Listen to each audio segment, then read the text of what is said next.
So I finally beat Final Fantasy XVI. I know, a year too late, but I kind of wanted to do a review of the game now that I finished it. I don't think it's fair to ever review a game unless you fully complete it, unless you have experienced everything the game has to offer. And now that I've done that, I feel like I can give my honest take on Final Fantasy. Now, I have tried to do a scripted review, and damn it, I sounded like a robot. So I'm going to be doing my reviews more of just improv like, I guess you could say, just on the nose, just talking about the game.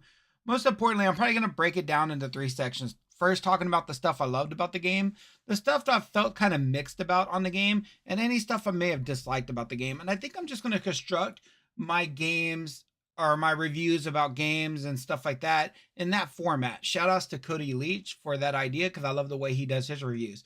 So with that being said, let's go ahead and talk about Final Fantasy XVI. Final Fantasy XVI is a game that follows the story of Clive Rosfield.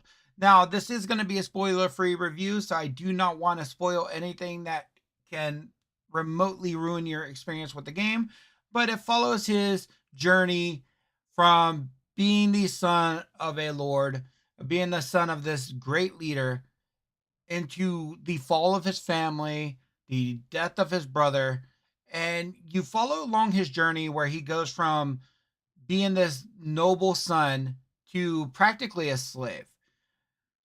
And you watch Clive's journey and you know it's going to be terrible. Like just from the opening scenes, from the stuff that you got to experience with the demo, you know that Clive's journey is going to be a hard one. And you know there's going to be a lot of heartbreak. You know there's going to be characters that are going to die. You know you're going to watch characters suffer in a lot of ways, especially with the concept of the game or the theme of the game being a lot about slavery. The idea of having this group of individuals that are working for practically nothing and being mistreated very badly. And your main character, Clive, ends up becoming one of those people. And he eventually is able to break free and find his own path. And that's pretty much the journey you go along. Unfortunately, along the way, you're going to see a bunch of Game of Thrones inspiration where you're going to see a lot of tragedy and you're going to see a lot of heartbreak. And I think that's what makes the game lovely. And that's going to bring me to the first thing that I really loved about the game is the story you experience playing as Clive. You get to experience this amazing story with a character that is absolutely fun to follow. Now, if you're not somebody who loves sad story beats and you're not somebody who can deal with a lot of heartbreak, this might be a game where you might have to take it at a slower pace. You may not be able to experience it at a quick pace because there is going to be a lot of heartbreak that you encounter throughout the story, especially if you start doing things such as playing these side quests in the games, which have their own individual stories attached to them.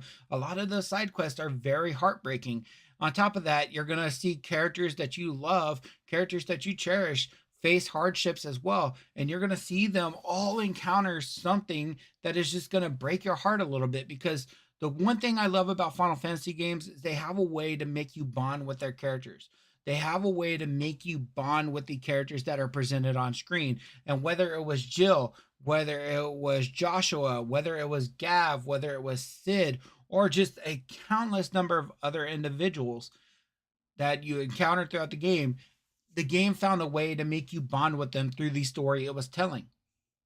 Another thing I really loved about this game was the combat. Now, I know this is divisive, and I know that there's a lot of people who played Final Fantasy 16 or didn't even bother to play it who absolutely hate the combat. In their mind, Final Fantasy has always been a turn based combat game. And while I can kind of agree being an old school Final Fantasy head myself, I mean, Final Fantasy X and Final Fantasy VIII are tattooed on my arms for Christ's sake. So I absolutely adore those old school games that had a turn based combat system. The last few Final Fantasies don't really have that feeling of a turn-based combat system. They were more action-oriented, and I think that started back. I'm not going to say 11 because I didn't really play the online games, but with 12, you kind of escaped that. You kind of escaped that traditional turn-based combat system and introduced a more varied combat system. And I think every Final Fantasy game has done that in some way, where every combat system has varied a little bit from the previous. No Final Fantasy was ever strictly stuck to one type of combat system that was in a previous game. Every single one of them did something a little bit different that changed up something a little bit to make it different from the others. Look at Final Fantasy X versus Final Fantasy VII, for example. While they're both turn based games, they are both drastically different and play drastically different from one another. So to me, Final Fantasy has always been a series about innovating the combat, modernizing the combat, making it as enjoyable as possible for the player that is playing the game. And I think for me personally, Final Fantasy 16 did that. Final Fantasy 16 did that really, really well. Now, give or take, you probably have to love action based games in order to enjoy this game. So if you're somebody who doesn't love the action styles of games, let's say like God of War or Devil May Cry, this might not be entirely a game for you, and you might have to rely on the story to keep you chugging along. So I will honestly admit this is totally a personal preference, and I will 100% say that if you were going to play this game and you didn't enjoy the combat, after some time it might wear on you and you might need a break from this game. But if you're somebody who loves those styles of games, if you love that type of combat system, you will absolutely love this. And the great thing about this game is they have a lot of accessibility features. Basically, they're equipment items that make the game a little bit easier for those of you that are not familiar with this type of game. For example, if you're not good at making combos, there's an ability accessory that allows you to just press square and it'll do complex combos for you. So if you're struggling to make an advanced combo, you're struggling to make something really cool happen in the game, you have a tool to help you with that. If you're struggling with timing dodges, if you can't get the perfect timing down, there's an accessory to help you to automatically dodge. So even the worst struggling players, the people who really do not like this combat system, who are struggling to master it, you have tools to help you get through and enjoy that story. There's also a story focused mode, as well as a harder mode called Final Fantasy mode. So that way, if you want to challenge, if you want to really challenge yourself, you can go back and play the game through a hard mode. And if you just really want to experience the amazing story, you can put on story focus mode, put on a few of those accessories, and just button mash your way through the game and just enjoy the story. To be truthful, my first playthrough was that. My second playthrough ended up being Final Fantasy mode, really challenging myself. But my first playthrough was playing on story mode, just so that way I can just experience the story and go through it beat by beat and just take in the story that was offered. And that's what's amazing about this game, is it has a lot of ways for each player to enjoy the world. Now that brings me to a couple things that I'm mixed on. The first being the traversal system. I think the world is gorgeous in this game. Now, I'm not somebody who's a very big stickler for graphics or frame rates or anything like that, so I can't really speak on that, because you could probably sit me in front of a 20 frame per second game, and as long as I have a good story and a decent combat system, I'm probably not going to notice. I'm just one of those types of players. But if you're somebody who is a stickler for frame rates, you're somebody who's a stickler for graphics, there might be things that stick out to you. That's not for me. The thing that stuck out to me is that the world did not feel as large as I'm used to for a Final Fantasy game. And that's the one thing I didn't like, is you're basically separated into 4 parts of one continent, but it never felt like a massive world. It all felt like contained into like 4 areas. You had your desert-like area, you had your final area where you fight the last icon, and then you have your 2 other areas, your 2 other kingdoms. And those 4 kingdoms make up your whole world.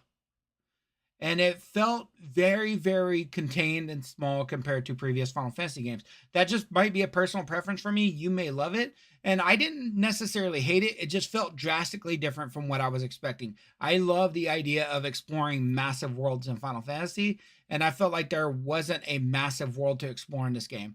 That also brings me to something else that I was very, very mixed about in this game, and that is the lack of a party.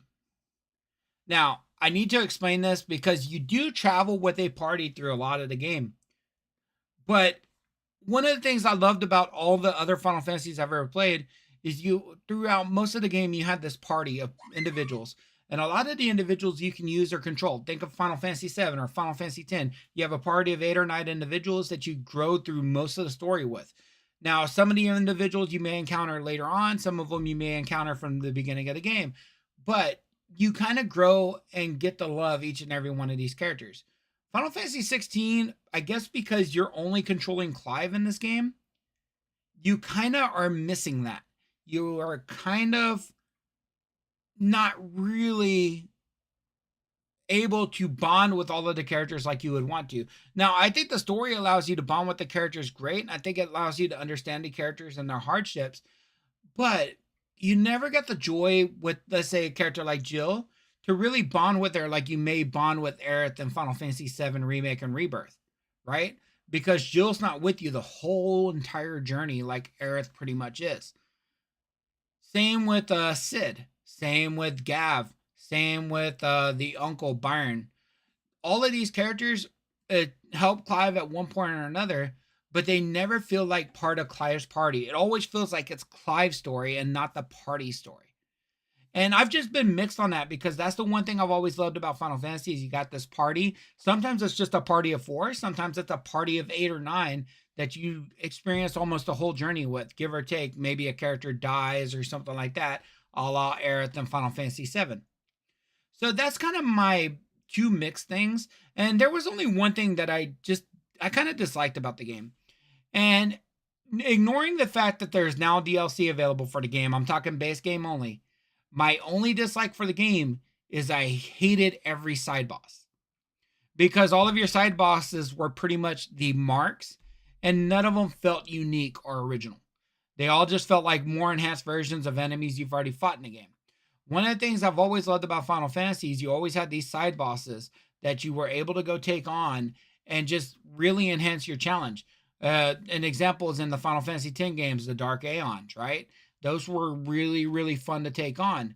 In Final Fantasy IX, you had countless side bosses that were just a major challenge.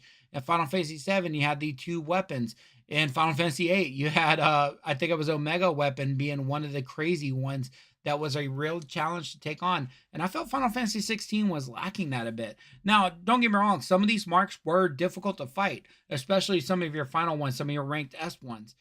But they also did not present the originality or the challenge that a lot of the previous ones did. A lot of the previous games did with their side enemies and their side bosses. And that was my biggest dislike with the game. And probably my only true dislike is that I didn't like that the marks were like your side bosses and your hidden bosses. And there wasn't really much in terms of like quest bosses or very secretive areas that you can visit and just encounter this crazy enemy that if you were unprepared for, he'd probably wipe the floor with your ass and not think twice about it, right? I think back to when I first encountered the area with Omega Weapon in Final Fantasy VIII. I was unprepared for that area, and he wiped the floor with me. I didn't know what to do against him. Same with my first encounter with Ruby Weapon in Final Fantasy VII, where Ruby Weapon, I didn't know he was spawning tornadoes that took 2 of your teammates out, and he wiped the floor with me, right?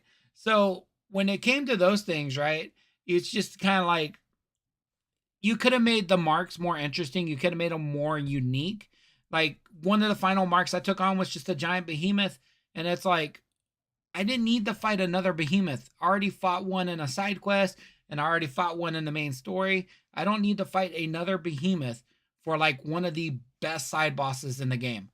Like, give me something unique. Give me something fresh. Give me something fun to fight. Give me something crazy to fight. And I just felt that that game lacked that. Now, that brings me to what I'm going to say is the best thing about the game, the overarching perfect thing about the game, the thing I love the most, the best thing. That's what I want to end this review off on, the boss fights. I think this game, out of every Final Fantasy game, now give or take, I played every one besides a couple of spin-offs like Chocobo Dungeon. This is the game that has offered the best boss fights in terms of style, in terms of presentation. Watching Ifrit take on Titan in the epic clash, watching Ifrit take on Odin, watching the final boss fight, which takes a good hour to beat, and all the epic scenes that go along with that. Watching it, if you played the demo or if you played the beginning of the game, just that opening clash between Phoenix and Ifrit, those were perfect. Those were insanely stylized and insanely impressive visuals and insanely impressive boss fights that were super fun. Not a single boss fight occurred in this game, especially if it involved Ifrit, where I was like, wow, this is boring. I loved every single one. And those were the moments that drew me into the game the most. Like, I sat here with my eyes glued on the screen when those boss fights took place. And they were the best part of the game. So, with that being said, I want to give a finalized review score on Final Fantasy XVI. Now, if I was to do a ranking for the Final Fantasy mainline games, I honestly think 16 would end up probably in my top 3 or top 4. It's going to be high up there. And I think it's mainly going to be because of the boss fights and the story. I really enjoyed the game the whole time I played it, from start to finish, even though it took me a year to beat it just because time. Every second I spent playing this game, I loved it. But as a long-term Final Fantasy fan, there were things that I found with the game to be imperfect. This is nowhere near a perfect 10 out of 10 for me.